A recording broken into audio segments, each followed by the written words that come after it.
Hello everyone, welcome to the Deep Dive. I'm Chris Pajak, that man is Josh Williams. This is the best content on Redmen TV. You know it is, I know it is, Josh knows it is, and we'll be talking about Slot's secret weapon this week on our flagship show.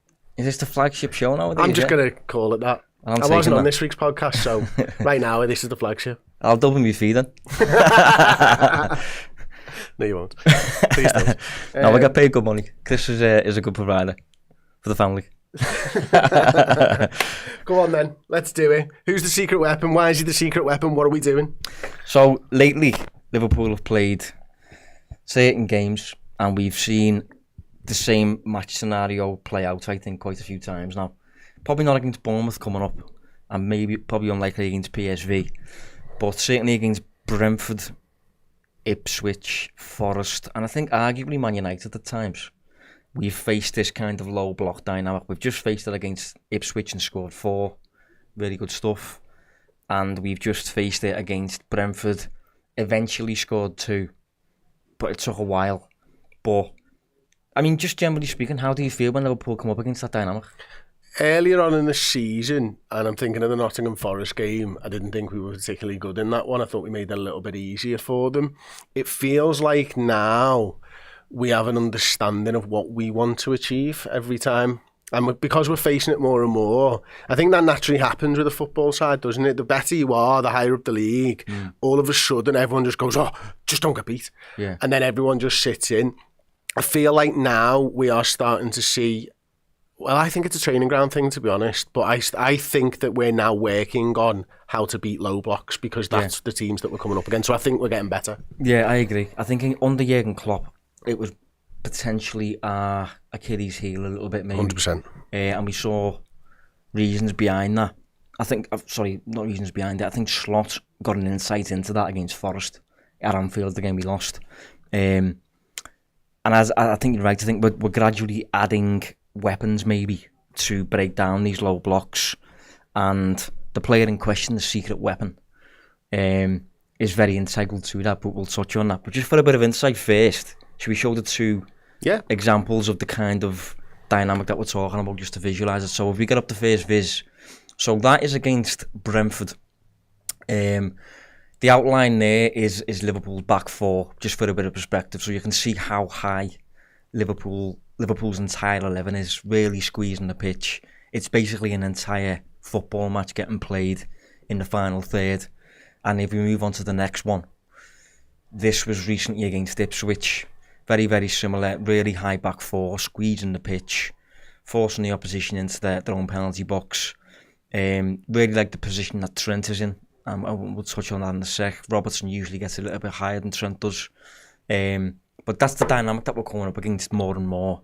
And I think we're going to face it more and more because we're basically painting ourselves at the moment as the best team in the world. And if you're the best team in the world, teams are happy to get a point against you. So they're happy to defend for 90 minutes. Absolutely. I think the interesting thing from those 2 vizzes for me, and if you can bring the Brentford viz back up, the first one, please, again, Joe.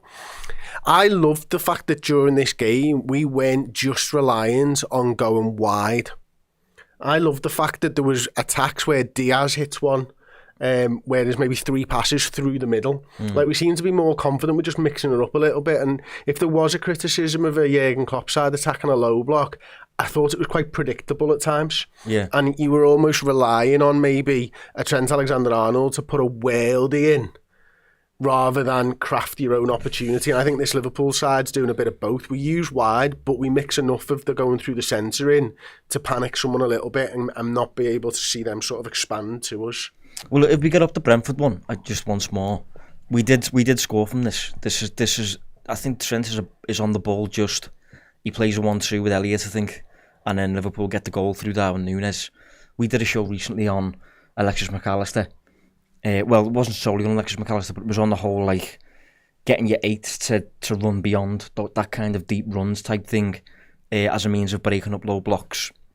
And that's because when you're facing that kind of dynamic, as you can see on the screen, you need to find ways around that, and it can't just be predictable, as you say. It can't be like forcing it, otherwise you'll get done in terms of counter-attacks. So one of the ways in which you can navigate it is crossing. if you cross the ball from the wide areas, you're obviously getting the ball near the goal, which is the desirable thing. But also, if the ball gets cleared, you're usually in a position to hoover it up and then start again. So, crossings, it's borderline suboptimal because you don't tend to score from crosses very often.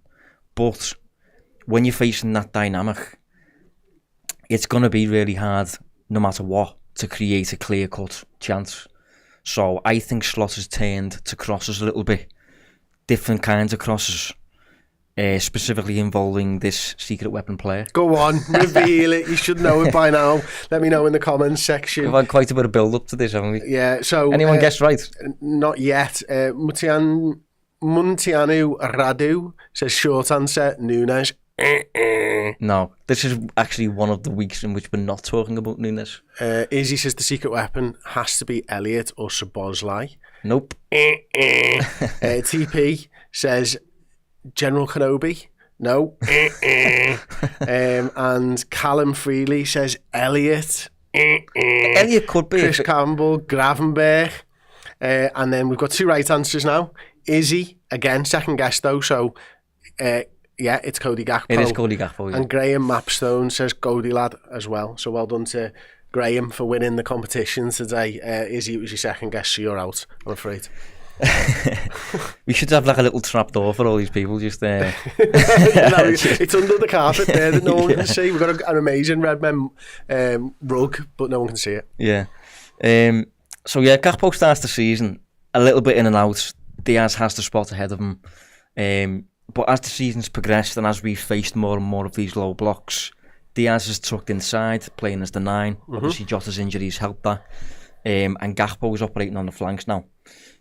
But I think Gakpo offers, specifically in relation to crossing, 2 really big perks compared to someone like Diaz, for example. Can I have a guess at them? Because we've not spoken about this. Yeah, go on.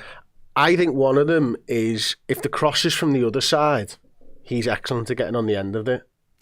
Well, if we can get up these 3, you can see there evidence. I think we saw evidence against Ipswich of exactly that.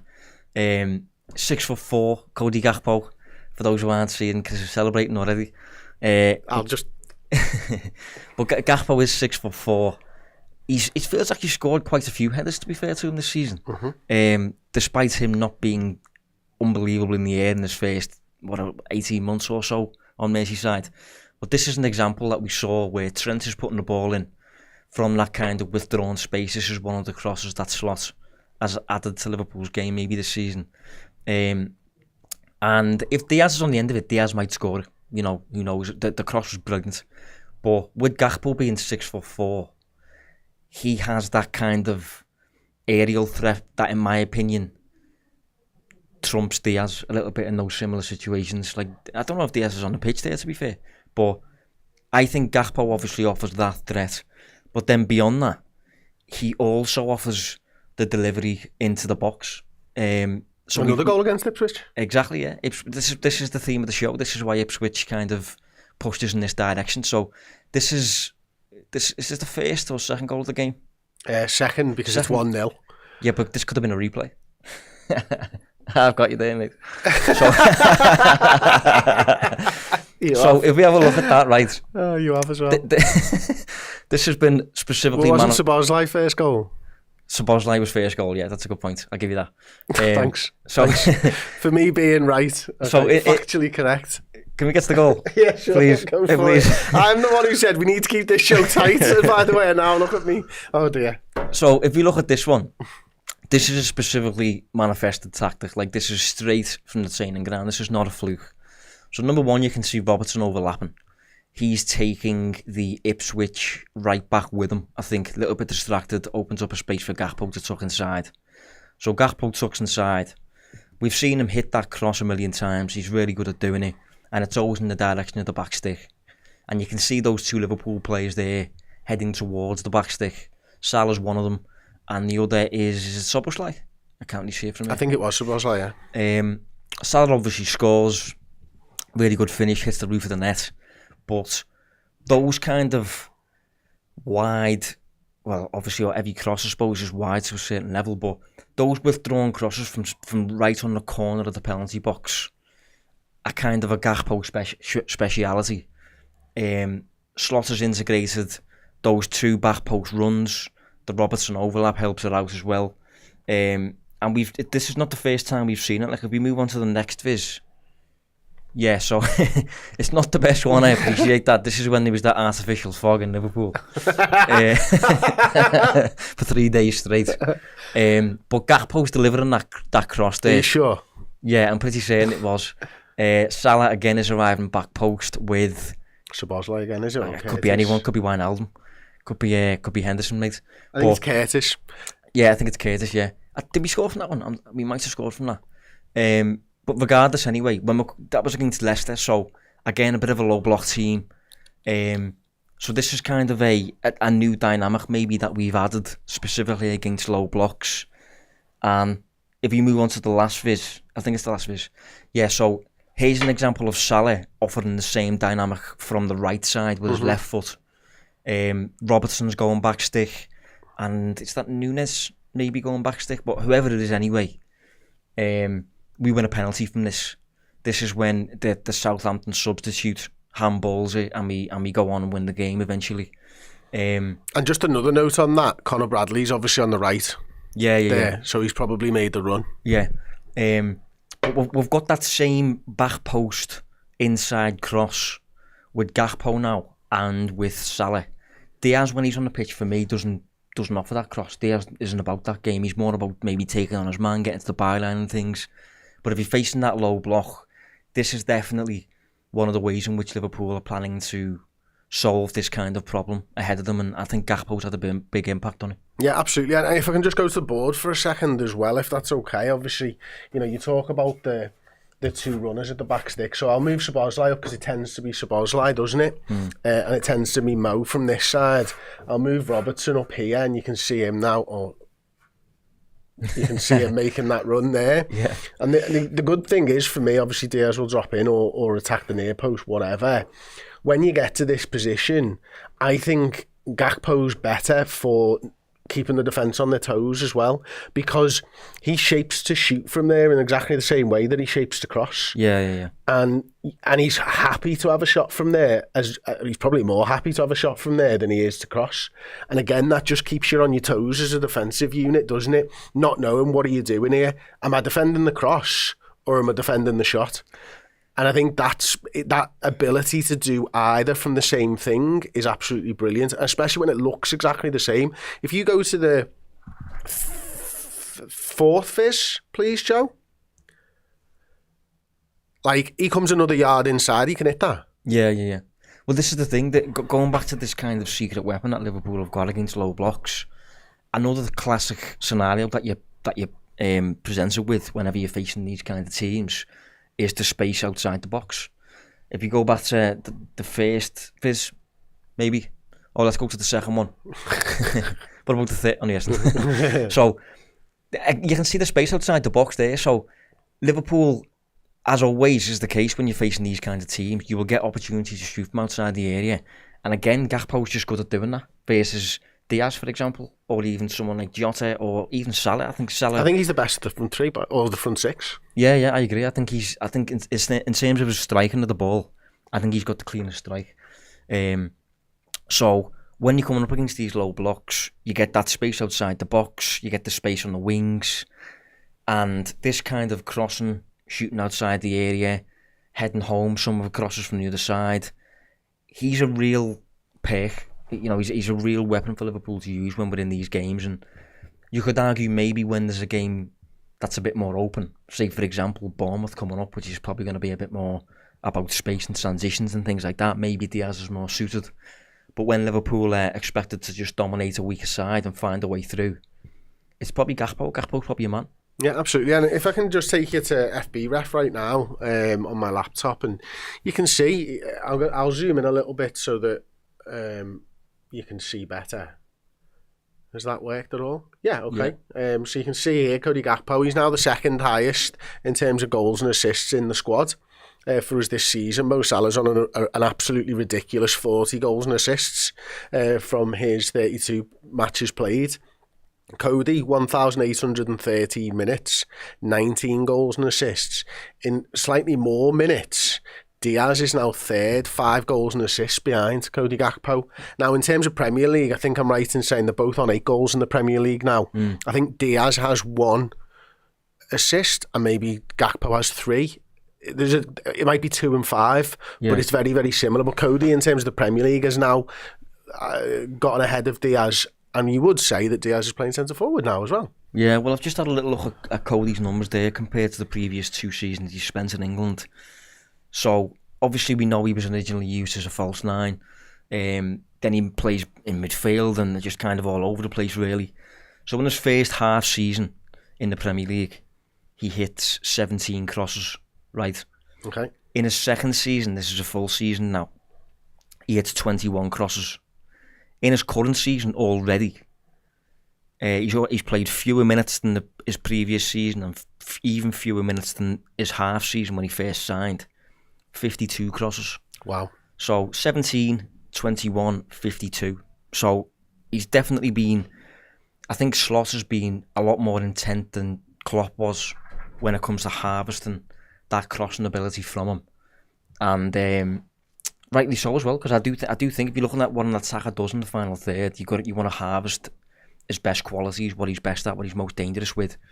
I think with Cody, crossing's right up there alongside shooting from outside the box. Absolutely. I think if you sort of, hang on a minute, if I just turn this back by season again, you can see there on a per 90 basis, 1.05 in his first season. His crosses? Yeah. 1.15 in his second and 3.8 crosses per 90 in his third, so trebled his numbers from those first 2 seasons to his third. Well, it stems from the positional switch. It stems from Slot willing to play him out wide, and he seems really reluctant to play him anywhere else, and I'm generally in favour of that as well. I think Diaz through the middle is maybe not as bad as some people have made out. I think some people have been really against it, but the thing is, I like Diaz, and I like Gakpo specifically in these games especially. So how do you get them both on the pitch? In my opinion, Gakpo against these low block teams especially plays on the wing. If you want to get Diaz on the pitch, Diaz plays through the middle. So it's just an interesting way of doing it. It'd be interesting to see what happens if Jota was fit. Maybe Diaz goes to the bench, but specifically against like the weaker sides at the bottom of the table, especially at Anfield, I think Gakpo has that left-sided spot nailed now. Yeah, and I think the other thing to sort of think about in all of this is, what does the left-back do in these games? Because we've actually switched up Tsimikas and Robertson quite often. I don't know whether you know this off the top of your head, but have you maybe realised that when we're playing low blocks, does Robertson play more? Have you looked at that? That's a good question, actually. No, I haven't. But I think Tsimikas and Robertson, for me anyway, are very similar profiles. I think what would be interesting is if we go back to the Robertson overlapping Viz, so there's a lot of talk about Liverpool signing a centre half who's left-footed to basically do what's trendy and cool in the Premier League at the moment, where you play a centre back at left back. So let's say Liverpool go and sign Hato from Ajax, or Liverpool sign Inacio or someone from Sporting or whatever, and Liverpool have got that kind of Nathan Ake kind of who else is doing it? Ben White, but right back. Yeah, Ben White at the other side. If that's a centre back doing that, you're not respecting it as much, are you? Not as much, no. And if Gakpo has to play that pass to the overlapping fullback, it's just not going to be as threatening if it's a centre back on the ball there. So this is why a big part of me thinks when it comes to recruitment, when it comes to replacing Robertson or Tsimikas, I would like us to just get a left back. I think this kind of using a centre back as a full back thing, Slot so far has shown no real interest in doing that. He's used fullbacks in a relatively conventional way, and I like the way it's worked for us. Trent gets an assist there with the Gakpo header. Robertson's helping out there with overlaps and underlaps and that, and the centre back would just be a bit more inclined to get a nosebleed if he was doing that. Yeah, can I ask you another question? Obviously not on the agenda and stuff like that, and I'm just going to try and get these into some semblance of order so I can start doing it as well. Does this man have a part to play at the moment in our breaking down low blocks? Because, I don't know, it felt like he played 2 separate games against Ipswich for me. Like, it felt like he played the first half conventional right back and second half midfielder. Yeah, well, I think Trent will always offer solutions against low block. I think he's arguably the best in the world at finding a key to the door when looking inside the pitch. This is why I was never massively in favour of him playing in midfield, and some lunatics occasionally call for him playing as a forward, which is just never going to happen for me. For me, Trent is best when he's looking inside the field. You can see every player on your team. Yeah, I think the spot in which he assists Gakpo, if we can go to the second viz, yeah, that one. So I'm not sure if he assists Gakpo just after this one, but that's the position I think where Trent is most dangerous. I think in that spot, he can overlap Salah, he can underlap Salah, he can potentially shoot, he can hit those whipped crosses in. Like the header Gakpo scores, he can't even miss, mate. It's absolutely on a plate for him. So I think getting Trent in those areas for me is the best answer to solving, to harvesting what he's good at. But what specifically do you mean when it comes to the midfield stuff then? Well, I don't know. I just felt like in the first half he played this, and in the second half he inverted a lot against Ipswich, and I don't know why we did that, and I don't know whether I'm the only person that felt like he did that. But yeah, I just thought it was interesting. Obviously, as you said correctly, I think he's always going to play a massive part in breaking down a low block because of the talent on the end of his toes when it comes down to it. So I just think it's interesting. I think we've got multiple weapons at the moment, but I think Gakpo, for me, you make a strong case that he's maybe the most important of all of them. As it stands at the moment, he's definitely emerged as this kind of solution when you're facing these kinds of teams. And as I said before, Liverpool have struggled against this dynamic for a while. They seem to be solving it lately. 4 goals against Ipswich, 2 against Brentford. We eventually got one against Forest, so that was difficult. It won't always be the answer. Sometimes crossing won't work for you.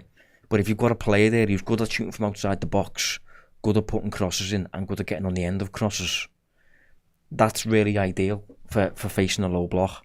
But moving forward, like I wrote a piece on this recently, and I think we can pinpoint games now where this is likely to happen. Like I said in the piece, Everton, Goodison Park, I can, clip this, and if it comes up, post it by all means. If it doesn't come up, don't post it. But Everton's the kind of game for me where we know what to expect. I think we'll be using back post crosses. I think Gakpo will be playing a part in them, and hopefully we score from them. But it's just another little layer for Liverpool to use when they're breaking down these teams. And going back through it with the fullback thing, when you're playing centre halves here, if you've got Trent there, you've got Robertson there. This is, in my opinion, what you need when you're facing low blocks. You need threats from everywhere. You need the last pass from everywhere. And Liverpool have got it. But Gakpo definitely emerged as a bit of a secret weapon. Absolutely. Okay, we're going to have to do plus now. But before we go there, I just want to say we had a question in, which is the plus show. The reason it's not a plus show, it's not a YouTube show, this one, the question's unbelievable. But it is such a nerdy football topic that I didn't think it was probably for mass consumption. So what we're going to be doing is we're going to be breaking down the advantages of certain statistical models in football. This is not how I would have put it. How would you have put it? I think you've made it sound a lot more complex there than I thought. It was more about basically getting probability on your side. Is that not what it is? Basically why Liverpool are probably going to win the league. That's pretty much, in the non-nerdy way of doing it. But we're going into expected goal difference on a per match basis, expected goal difference generally, expected points. There's going to be multiple graphs that I've made in Excel. Different size graphs.